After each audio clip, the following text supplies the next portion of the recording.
All right, so back to Dan. Again, I got my face laces. I got them long enough where I can cut out the pieces I need. So you lay out your, remember I said you got to have a long ruler and a short ruler for close quarter combat.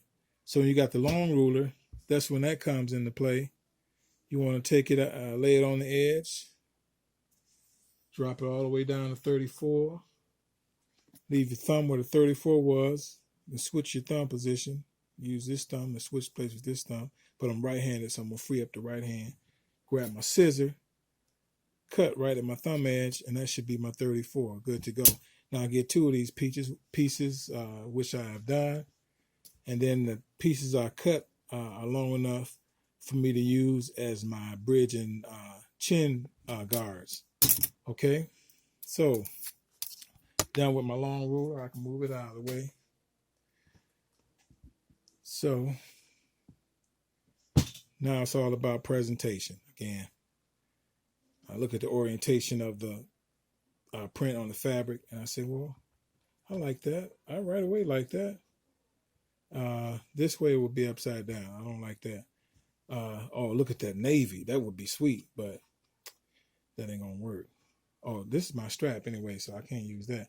This piece is what I got, and this don't have navy on it. This don't got none of that kind of stuff. Nope.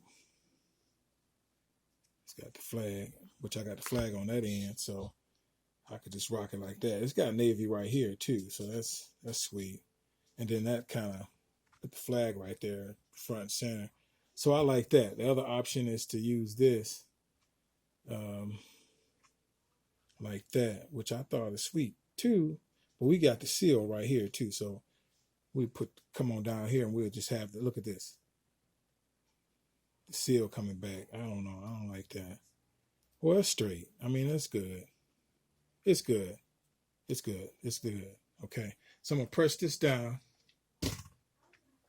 Put a good press on it so it'll stop fighting me. It's kind of fighting me right now. This one. Look how it's doing. It's fighting me right now. I ain't no inanimate things fighting me, man. You know. So I break out the iron. Put a press on it.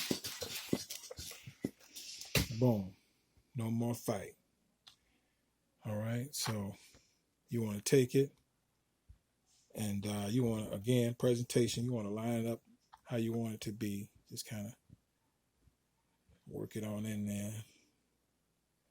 You want to make sure you button up the edge all the way up here with the spine. Push it up in there. Push it up in there and pinch it and hold it and hold it and pinch it. And then take your pins that I said you had to have. If you don't got pins, you can get needle and thread and baste it. If you don't have a machine, you can sew all this together by hand too. Just baste it on in there. But I got a machine. I'm going to show you that today. I'll show you how to do some handwork another time. Some stuff you got to do by hand. Like my blind hems, I do them by hand. Mainly because I don't have a blind hem machine. But other than even when I had access to a blind hem machine, you know, I'm looking at that. I could move this flag down. So yeah, I think I'm gonna move it down so it'll be more in line. Just kind of tug it a little bit. Yeah, I like that better. Look at that. I like that better. Yeah. Oh, glory. Yeah. Let's check it out. Boom. So this thing is looking good, man. I think Dan gonna dig this. You know, he's a Navy man. And it's a surgical mask. So, you know, he's an RNFA. This guy's a master at taking the great harvesting, the great saphenous vein for coronary artery bypass surgery. So I learned a lot from that dude over the years. Stick a camera in your leg and take your saphenous veins out and put them in your heart, man. Hook it up to your bypass your coronary arteries because you know you done got too much pork in them bad boys. So they bypass your blocked up coronary arteries with this new hose, this new vein tubing that they done pulled out of your leg, the great saphenous vein. hook it up to you from your aorta to some of these target sites on your heart. You know, because it's not getting enough oxygenated blood. Your heart dying. They gotta hook up the plumbing.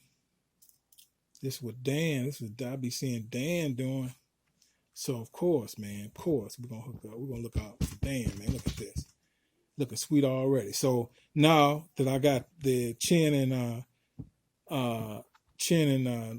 nose guards, that's what I call these, chin and nose guards, pinned in place, I'm gonna take these over to the machine. If I didn't have a sewing machine, like you say, I'm giving you this recipe, I'm showing you how to cook it, because you don't want to pay my exorbitant prices of $10 or whatever.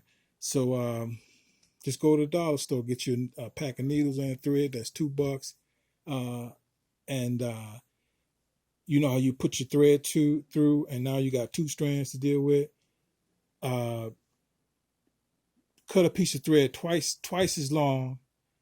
Join up the head and tail of that thread and feed both of those eyes through the eye needle, and pull that through evenly. Now you got a 4-strand a stitch that you can use that's real heavy duty. I use that in all my repairs or whatever, the 4-strand stitch.